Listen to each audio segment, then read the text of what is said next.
এতে বড় ভাগ্য কাই মোর পরম দুসুদন সারি বামন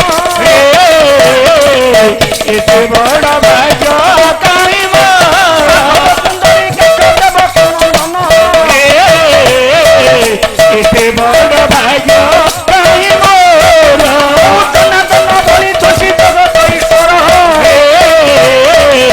এতে বড় ভাগ্য কাই মোর যশোদা কুমার এতে বড় ভাগ্য কাই মোর ক্ষেত্র কুমার নীতি এতে বড় ভাগ্য কাই মোর বিকেত সুন্দর শ্রীপতি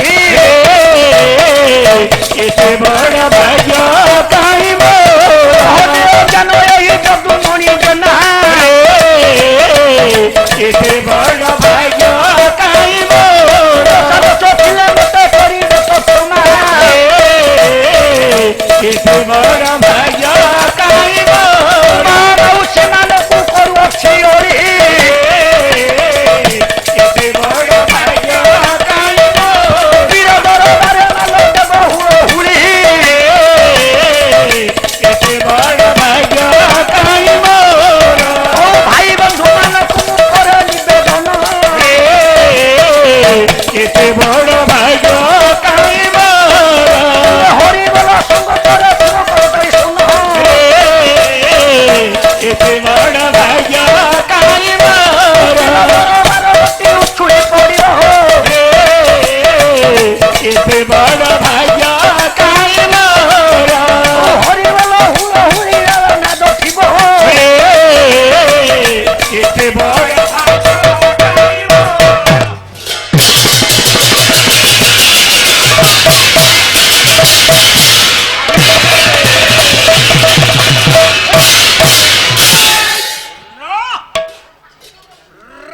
ମୋର ଗୁଣଗାଇ ବିବେକୀ ମହୋଦୟ ମୋ ସଜନ ଆଜି ଆଜି ଆପଣ ମାନଙ୍କର ପୁରାଣ ଦର୍ଶନ ମୁଁ ଆପଣଙ୍କୁ କହିଛି ଅନେକ ଜନ୍ମ ତପ ଫଳେ ମନୁଷ୍ୟ ଜନ୍ମ ମୋହିତ ଏ ମନୁଷ୍ୟ ଜନ୍ମ କି କଣ କରେ ତାର ଧର୍ମ କଣ ଉତ୍ତମ ପୁତ୍ର ସୁପୁତ୍ର ମଧ୍ୟମ ପୁତ୍ର ଆଉ ଅଧମ ପୁତ୍ର ମୁଁ ଆପଣଙ୍କୁ କହିଛି ଉତ୍ତମ ପୁତ୍ର କଥା ଯେ କି ପୁରାଣ ପୃଷ୍ଠରେ ଭୀଷ୍ମ ପିତାଙ୍କର ମନ କଥା ପୂରଣ କରିଥିଲେ ଦ୍ୱିତୀୟରେ ମଧ୍ୟମ କଥା ମୁଁ କହୁଛି ମଧ୍ୟମ ପୁତ୍ର କିଏ ଆପଣମାନଙ୍କ ଆଗରେ ମୁଁ ଗୋଟିଏ ପଦ କହିଛି ମୋ ପାଳିଆ ଭାଇ ଯୁକ୍ତି କରିଛନ୍ତି ଦେଖ ଏଡେ ଅନୀତି ଜୁଆଇଁ ପ୍ରେମରେ ଶାଶୁ ଗର୍ଭବତୀ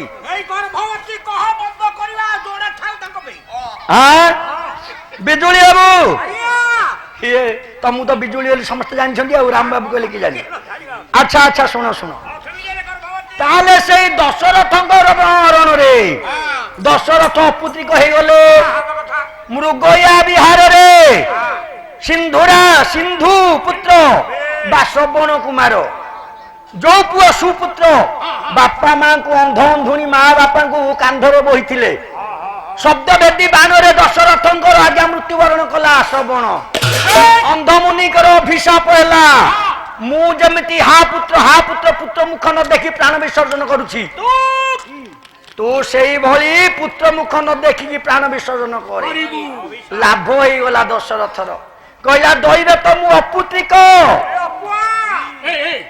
ମତେ ବ୍ରହ୍ମରଣ କରିଛି ରାବଣ ହରେ ପୁଅ ଅପୁଆ କିଏ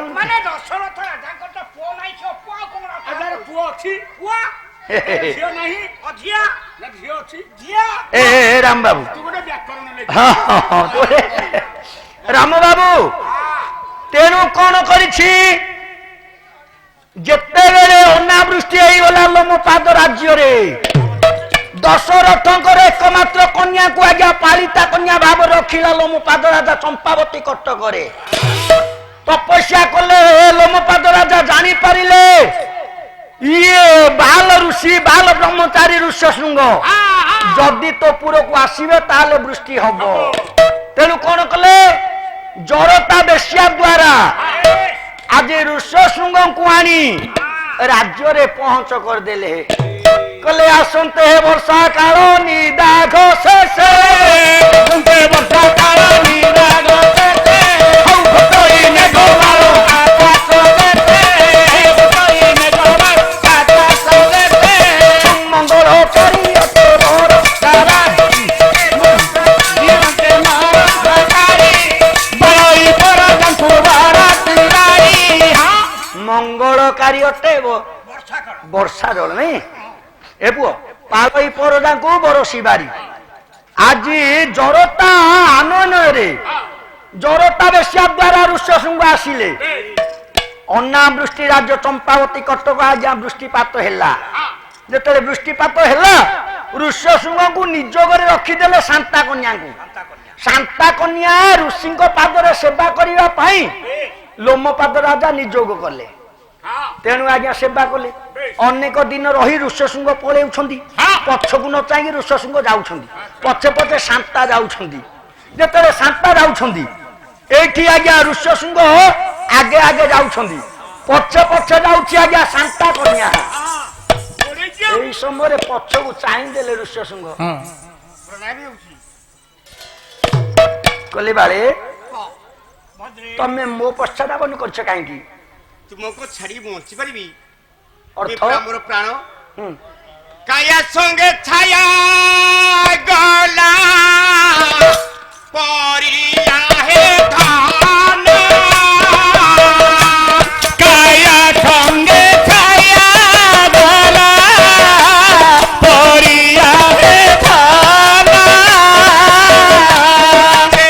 রূপে তোমা সঙ্গে কটাইবি দিন নাথ না কর বারণ यही संगे तुम्हा साथे कोटाई दीदिया नाथा नौकरा ଋଷ୍ୟଶୃଙ୍ଗ ପଶ୍ଚାତ ଧାବନ କରିଛି ଆଜ୍ଞା ଶାନ୍ତା ଚାହିଁଦେଲେ ଋଷ୍ୟଶୃଙ୍ଗ କହିଲେ ଶାନ୍ତା ତମେ ମୋ ପଛରେ ଆସୁଛ କାହିଁକି ତୁମେ ଜାଣିନ ହସୁଲି ତୁଳିରେ ନିଦ ନାଚେ ଗାହାକ हंसुली से जाए दीदा नाचे दहाक ତାର ଭାଗ୍ୟ ଲେଖା ଥିଲା ଦୁଃଖ ଭୋଗିବାକୁ ନାଥ ନ କର ବାରଣ सारा भाग्य पीरा जहा नौकरी बारणा नए नौकरा बारणा ତୁମ୍ଭ ପାଦ ଦେବି ମୁହିଁ କଟାଇବି दीदा नाथा नौकरा बारणा साथी नाथ मुही କଟାଇବି दीदा नाथा नौकरा बारणा ହେ ମୋର ପଣ୍ଡିତ କଦମ୍ବ ଆଜି ଆପଣ ଏ ପୁରାଣ ଦର୍ଶନରେ ମଧ୍ୟମ ପୁତ୍ର କଥା ମୁଁ କହିବାକୁ ଯାଉଛି ଆପଣ ଘେନା କରିବେ ଏଇଠି ଋଷ୍ୟଶୃଙ୍ଗ ପଛରେ ଧାଇଁଛି ଶାନ୍ତା ବରଣ କଲେ କହିଲେ ମୋ ବାପା ଆପଣଙ୍କ ପାଦ ସେବା କରିବାକୁ ନିଯୁକ୍ତି କରିଥିଲେ ମୋ ବାପା ମନା କରିନାହାନ୍ତି ତମେ ଆଉ କର ନା ବୋଲି ସେବା କର ନା ବୋଲି ଆପଣ ବି ମତେ ମନା କରିନାହାନ୍ତି ନାଇଁ ମୋ ପାଦର ସେବା ତମର ସେତିକି ଥାଉ ଆଉ ମୋ ପଛରେ ସେବା କରନା ଆସନା ତେଣୁ ମୋ ବାପା ଯେହେତୁ ମତେ ନିଯୁକ୍ତି କରାଇଛନ୍ତି ଆପଣ ଯେହେତୁ ମନା ନ କରିଛନ୍ତି ତେଣୁ ମୋର କର୍ତ୍ତବ୍ୟ ମୁଁ ପୂରଣ କରିବି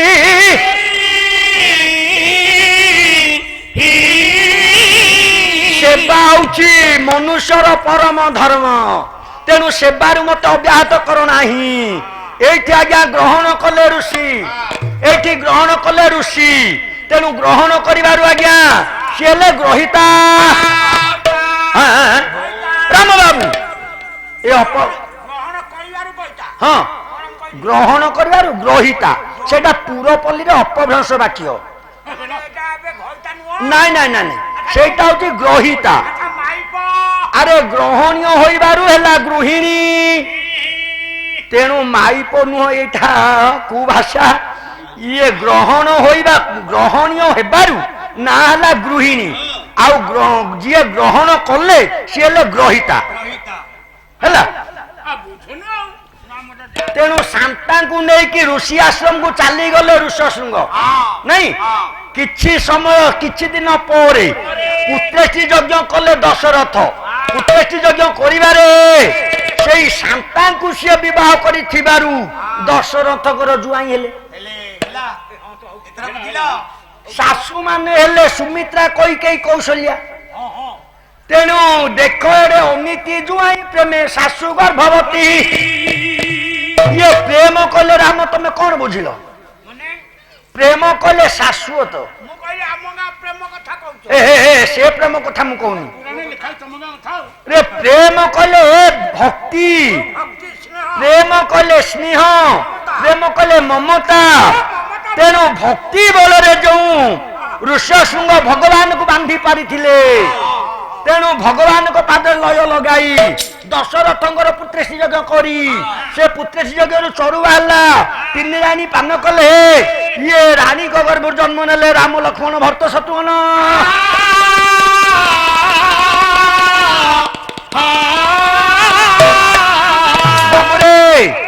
ଏ ରାମ ହଉଛନ୍ତି ମଧ୍ୟମ ପୁତ୍ର। କାହିଁକି ନା ଦଶରଥ କେବେ ହେଲେ ରାମକୁ କହିନାହାନ୍ତି ବାବୁରେ ତୁ ବନବାସ ଯା ବୋଲି। ଆଜ୍ଞା ରାମକୁ ଦଶରଥ କହିଛନ୍ତି ତୁ ବନବାସ ଯା ବୋଲି? କୈକେୟୀଙ୍କର ଆଦେଶରେ ଯେ ପ୍ରତିଦିନ ରାମ ବାପା ମାଙ୍କୁ ପ୍ରଣାମ କରିବାକୁ ଯାଆନ୍ତି। ରାତିରେ ଦଶରଥ ବସେଇଛନ୍ତି, ମନ୍ତ୍ରୀ ମାନଙ୍କୁ ବସେଇ ସ୍ଥିର କରିଛନ୍ତି ରାତି ପାଇଲେ ରାମ ରଜା ହେବେ। ତେଣୁ ରାତିରେ ଯେତେବେଳେ ଦଶରଥ କୈକେୟୀପୁରକୁ ଯାଇଛନ୍ତି ମନ୍ଥରାର ପ୍ରଲୋଭନରେ, ମନ୍ଥରାର ପ୍ରଲୋଭନରେ ସତ୍ୟ କରିଛନ୍ତି କୈକେୟୀ। ତେଣୁ ରାମ ଯିବ ବନ, ଭରତ ହବ ରାଜା। ତେଣୁ ଅନେକ ଦିନର ସତ୍ୟ ରକ୍ଷା, ସେଇଟା ମୁଁ ସିଆଡ଼କୁ ଆଉ ଯାଉନି। ଏ ପୁଅ ଇଏ ସଟ ହେଲାଣି, ପାଲା ବାଲା ଆସିଲେଣି, ସେ ପାଲା କରିବେ। ଆମର ସମୟ ସୀମିତ, ଆମେ ସେଇ ସମୟରେ ଫେରେ ପାଲା ଟିକେ କରିବା, 15 ନମ୍ବର ପାଲା।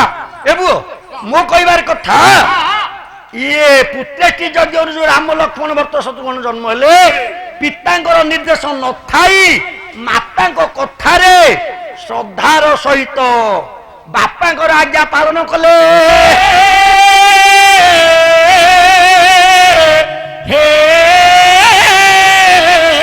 ତେଣୁ ସେବା କାର୍ପୁଣ୍ୟ ଦେବା ଫଳେ କିବା ଅସାଧ୍ୟ ମହିତଳେ। ବାବୁରେ ସେବା, ଇଏ ତ ସେଇ ମହାଭାରତ କଥାକୁ ଯିବ ହରି। ସେବା କିଏ କରିକି ଫଳ ପାଇଥିଲା?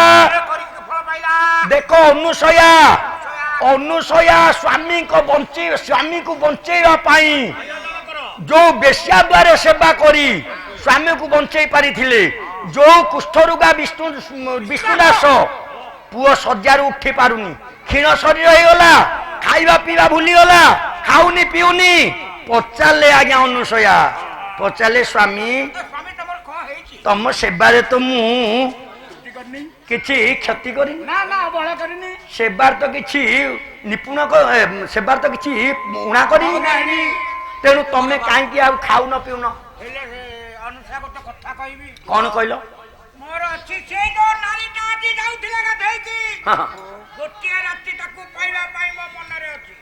ସେଇ ସୁବର୍ଣ୍ଣ ଉଆସରେ ଯୋଉ ଅପୂର୍ବ ସୁନ୍ଦରୀ ସେଦିନ ଭିକ୍ଷା ମାଗିବା ସମୟରେ ଯୋଉ ସୁନ୍ଦରୀକି ଆମେ ଦେଖିଥିଲେ, କ୍ଷଣେ ନିମିଷେ ଲେସେ ମାତ୍ର ତା ସଙ୍ଗେ ମିଶିବ ମୋ ଗାତ୍ର।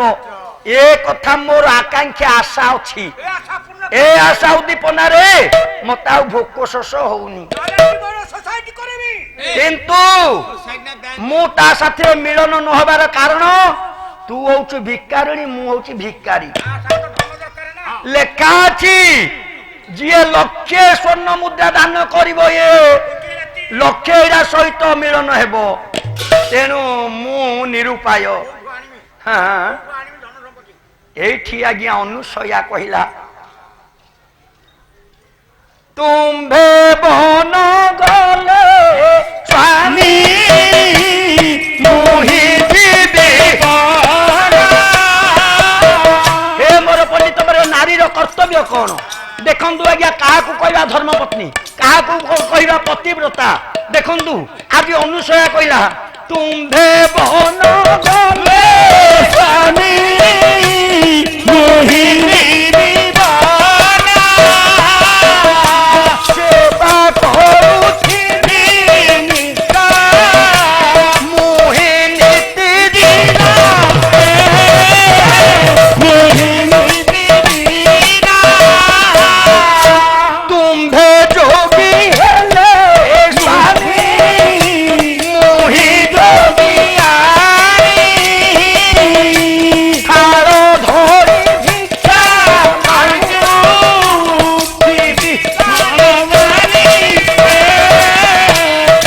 ତମେ ଯୋଗୀ ହେଲେ ମୁଁ ଯୋଗିଆଣି ତମେ ଭିକାରୀ ହେଲେ ମୁଁ ଭିକାରୁଣୀ ତମ ପାଦ ସେବା ମୋର କର୍ତ୍ତବ୍ୟ କୋଉ ଜନ୍ମରେ କି ପାପ କଲି ଯେ ରାଜା ଝିଅ ହେଇ ମୁଁ ଆଜି ଭିକାରୁଣୀ ହେଲି ଯଦି ତମ ମୃତ୍ୟୁବରଣରେ ମୁଁ ଆଜି ଅନାଥିନୀ ଅଲକ୍ଷଣୀ ବିଧବା ହେଇଯିବି ତାହେଲେ ନାରୀତ୍ୱରେ ଗୋଟେ କଳଙ୍କ ଆପଣ ମାନଙ୍କର ବିଚିତ୍ର ରାମାୟଣରେ କବି ବିଶ୍ୱନାଥ ଖୁଣ୍ଟିଆ ଲେଖିଲେ କଣ କହିଲେ ଯେଉଁ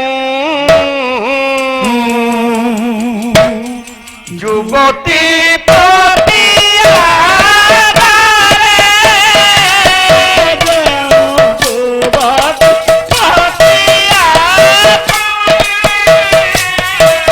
ମୋର ଭାଗ୍ୟବତୀ ବୋଲି ତାରେ ମୋର ଭାଗ୍ୟବତୀ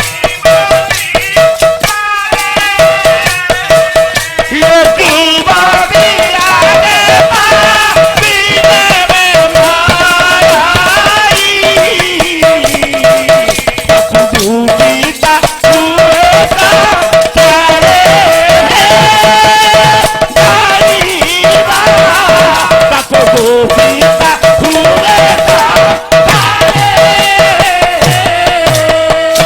ଆଜି ଅନୁସୟା ବିଚାର କଲା ମୁଁ ଥାଉ ଥାଉ ଯଦି ମୋ ସ୍ୱାମୀ ଚାଲିଯିବେ ତାହେଲେ ମୁଁ ଗୋଟେ ପୃଥିବୀ ଉପରେ ଅଲକ୍ଷଣୀ ଅହଙ୍କିନୀ ହେଇଯିବି ସ୍ୱାମୀ ଥାଉ ଥାଉ ଯଦି ସ୍ତ୍ରୀ ଚାଲିଯାଏ ଅୟସୁଲକ୍ଷଣୀ ସତୀ ପତିବ୍ରତା ନାଁରେ ଗଣିତା ହେଇଥାଏ ଆଜି ମୁଁ ଥାଉ ଥାଉ ସ୍ୱାମୀ ଯଦି ଚାଲିଯିବେ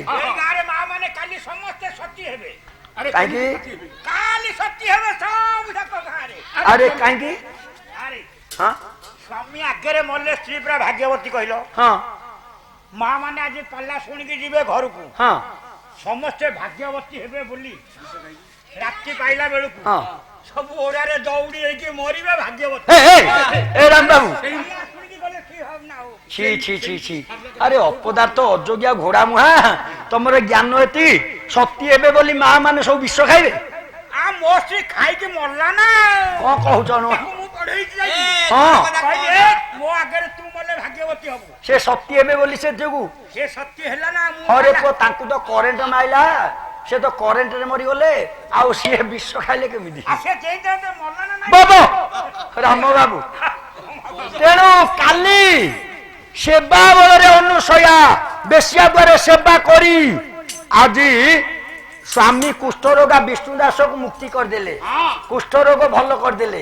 ସେବା ବଳରେ ନା ଆଉ ସେବା କାର୍ପୁଣ୍ୟ ଦେବା ଫଳେ ଦେଇଥିଲା କିଏ ସେଦିନ ଚିନ୍ତା କରେ ଆଜି ଏ ଯୋଉ ସୁଦାମା ଆଜି ନିଜ ସ୍ତ୍ରୀର କଥାରେ ପିଲା ଛୁଆଙ୍କର ଅଭାବ କଷଣ ଦୁଃଖକୁ ସହି ନ ପାରି କହିଲେ ତମର ବାଲ୍ୟ ବନ୍ଧୁ କିଏ ଜଣେ ଥିଲେ ପରା ତାଙ୍କ ଦୁଆରେ ସେ କୁଆଡେ ଦ୍ୱାରକା କଟକ ରାଜା ତମ ବାଲ୍ୟ ବନ୍ଧୁ ତମର କୁଆଡେ ସଖା ସେ ତ ବଡ ଧନୀ ସେ ତ ରାଜା ତାଙ୍କ ପାଖକୁ ଗଲେ ଯଦି କିଛି ଧନ ଆଣନ୍ତ ତାହେଲେ ବଞ୍ଚି ଯାଆନ୍ତେ ତେଣୁ ବାବୁରେ ଇଏ ତ ଭାବର କଥା ମୁଁ ସେମିତି କହୁନି ଇଏ ତ ଗୋଟିଏ ରାତ୍ର ପାଠ ତେଣୁ ସୁଦାମା କାଲି ନିଜ ସ୍ତ୍ରୀ ବ୍ରାହ୍ମଣୀଙ୍କ ଠାରୁ ବିଦାୟ ନେଇ ଖୁଦ ଭଜା ଗଣ୍ଡିଏ ନେଇକି ଯାଉଛନ୍ତି ନେଇକି ଯାଇକି ପହଞ୍ଚି ଗଲେ ଦ୍ୱାରକା କଟକରେ ସିଂହ ଦ୍ୱାରେ ପହଞ୍ଚି ଗଲେ ଆଜି ଆପତ୍ତି ଅଭିଯୋଗ କଲେ ଦ୍ୱାରିକି କହିଲେ ଦୟା ବହି ଦ୍ୱାରୀ ଜଣାଅ ରାଜା ଅଗ୍ରତେ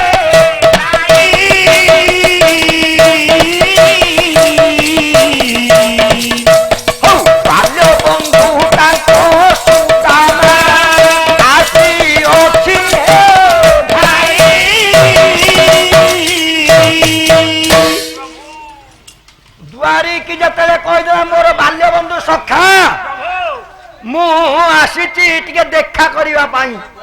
ଦ୍ୱାରୀ ବୁଝି ପାରିଲାନି, କଷାଘାତ କଲା, କହିଲା ହଇରେ ଭିକାରୀ ବ୍ରାହ୍ମଣ, ତୋ ଦେହ ଦୁର୍ଗନ୍ଧ ହଉଛି, ଆମ ରାଜା 100 ପଳ ଚନ୍ଦନ ଅଙ୍ଗରେ ମାଖି ହୁଅନ୍ତି, ତୁ କୁଆଡେ ଭିକାରୀ ବ୍ରାହ୍ମଣଟେ, ଗନ୍ଧ ହଉଛି ତୋ ଦେହ, ତୁ କୁଆଡେ କହୁଛୁ ବାଲ୍ୟ ବନ୍ଧୁ। ଆଜ୍ଞା ଦେଖା ହେଇପାରେ, ମାଡ଼ ମାରିଲା ଦ୍ୱାରୀ, ମାଡ଼ ମାରିଲା ଆଜ୍ଞା, ମାଡ଼ରେ ଅଥୟ ହେଇଛି। କହିଲା ଆରେ ହେ, ଯଦି ମୁଁ ମାଡ଼ ଖାଇକି ଦୁଆରକୁ ଫେରିଯିବି, ମୋର ଯୋଉ ପାଦର ପାଣ୍ଡୋଇ, ପାଦର ଦାସୀ, ମୋର ଧର୍ମପତ୍ନୀ, ତା ଆଗରେ ମୋ ପ୍ରଭୁ ଛୋଟ ହେଇଯିବେ। କହିବେ ତମେ ତମ ସଖା ଦ୍ୱାରକୁ ଯାଇଥିଲ, ବାଲ୍ୟ ବନ୍ଧୁ ଦ୍ୱାରକୁ ଯାଇଥିଲ, ମାଡ଼ ଖାଇକି ଫେରିଲ, ଛି ଛି ଛି, ତମର ଯୋଉ ବନ୍ଧୁ। ସେଥିପାଇଁ ଶ୍ଲୋକ ପଦ୍ଧତି କହିଛି, କହିଲେ ଉତ୍ସବ ବ୍ୟସନେ ଶୈବ ଦୁର୍ଭିକ୍ଷେ ଶତ୍ରୁ ବିଗ୍ରହେ ରାଜଦ୍ୱାରେ ଶ୍ମଶାନେ ଚ ଜ୍ୟୋତିଷ୍ଠତି ସହବାନ୍ଧବ।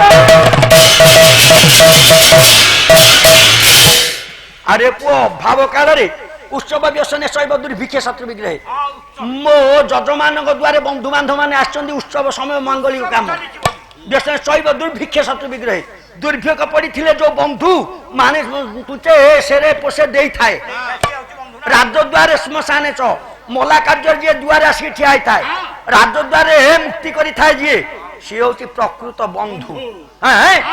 ଏଇଠି ଆଜ୍ଞା ଇଏ ବ୍ରାହ୍ମଣୀ ଆଗରେ ମୋ ପ୍ରଭୁ ଛୋଟ ହେଇଯିବେ। କେତେ ପିଟୁଛି ପିଟୁ, ମାଡ଼ ଖାଇ ଆଜି ସୁଦାମା ଲେଉଟିନି। ସେଇଥିପାଇଁ କଣ କହିଲା ଆଉ ଗୋଟିଏ ପଦ, କହିଲେ ଧୀରଜ ଧର୍ମ ମିତ୍ର ନାରୀ, ରାମ ଜୟ ରାମ ଜୟ ଧୀରଜ ଧର୍ମ ମିତ୍ର ନାରୀ, ରାମ ଜୟ ରାମ ଜୟ ଆପଦ ଫଳ ପର ତାରି। ରାମ ଜୟ ରାମ ଜୟ ରାମ ରାମ। ଆଜ୍ଞା ତୁଳସୀଦାସ ରାମଚରିତ ମାନସ, ଏଇଠି ସୁଦାମା ବିଚାର କରୁଛି, ଧୀରଜ ଧର୍ମ ମିତ୍ର ନାରୀ, ଆପଦ କାଳ ପର କ୍ଷୀୟ ହିଁ ଚାରି। ମଣିଷ ଯେତେବେଳେ ବିପଦ ଆଜ୍ଞା ଘନେଇ ଆସେ, ଯଦି ମଣିଷ ଅଧୈର୍ଯ୍ୟ ହେଇଯାଏ, ବିପଦ ଆଜ୍ଞା ମାଡ଼ି ବସେ। ବିପଦ କାଳରେ ଆଜ୍ଞା 4ଟା ସଖା ଦରକାର।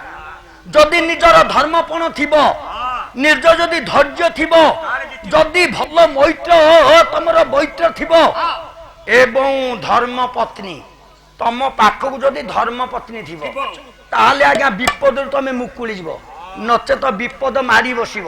ସେଥିପାଇଁ କହିଲା ଧୀରଜ ଧର୍ମ ମିତ୍ର ନାରୀ, ଆପଦ କାଳ ପର କ୍ଷୀୟ ହିଁ ଚାରି। ସେ ମତେ ମାରୁ ମାରୁ ମାରି ଦଉ ପଛକେ, ମୁଁ କେବେ ଅଧୈର୍ଯ୍ୟ ହେବିନି, ମୁଁ ଏଇଠୁ ଯିବି ନାହିଁ।